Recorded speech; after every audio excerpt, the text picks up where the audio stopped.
सरकार के कैबिनेट विस्तार के साथ ही अब प्रशासनिक तंत्र में भी बड़े स्तर पर बदलाव की तैयारी शुरू हो चुकी है।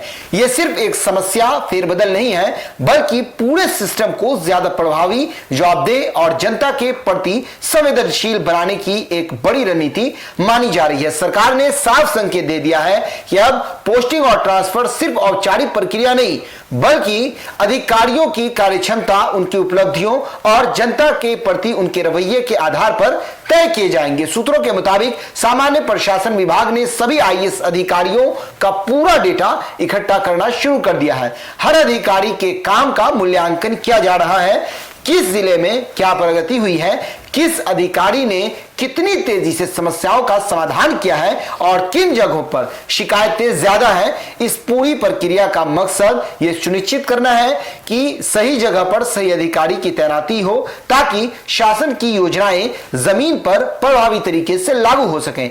सरकार की प्राथमिकता अब साफ तौर पर गुड गवर्नेंस पर है। यही वजह है कि थाना, प्रखंड और अंचल स्तर तक की कार्य प्रणाली पर अब सीधे मुख्यमंत्री सचिवालय से निगरानी रखने की योजना बनाई गई है। इसका मतलब साफ है कि अब स्थानीय स्तर पर होने वाली लापरवाहियों या देरी से नजरअंदाज नहीं किया जाएगा। जो अधिकारी जनता की समस्याओं का समाधान करने में असफल साबित होंगे, उनके खिलाफ कार्रवाई तय मानी जा रही है और उनका तबादला भी किया जा सकता है।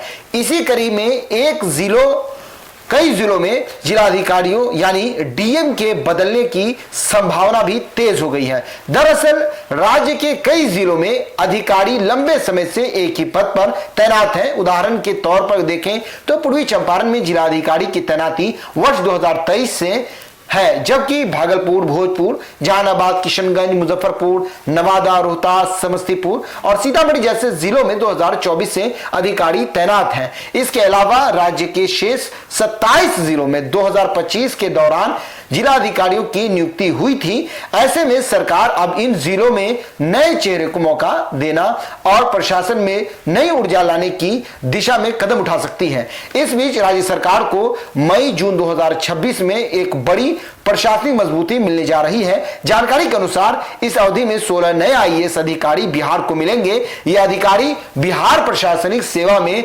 प्रमोशन पाकर भारतीय प्रशासनिक सेवा आईएएस में शामिल होंगे। इससे न केवल अधिकारियों की कमी कुछ हद तक दूर होगी, बल्कि प्रशासनिक ढांचे में भी नई सोच और अनुभव का समावेश होगा।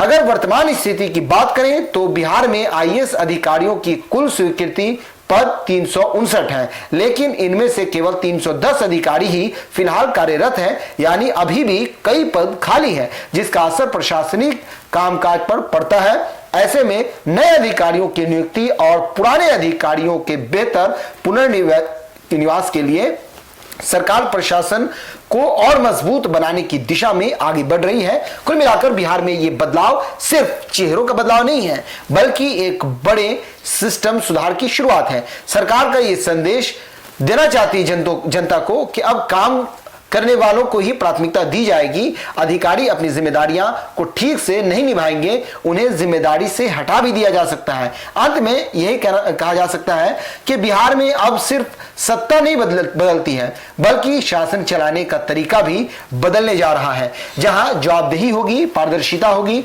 और सबसे महत्वपूर्ण जनता के हित को सर्वोपरि रखा जाएगा। तो बिहार सरकार के इस फैसले को लेकर आपकी क्या राय है, कमेंट बॉक्स में जरूर दीजिएगा। फिलहाल इस पेशकश में इतना ही। आगे की खबरों के लिए देखते रहिए एक न्यूज़ 24। धन्यवाद।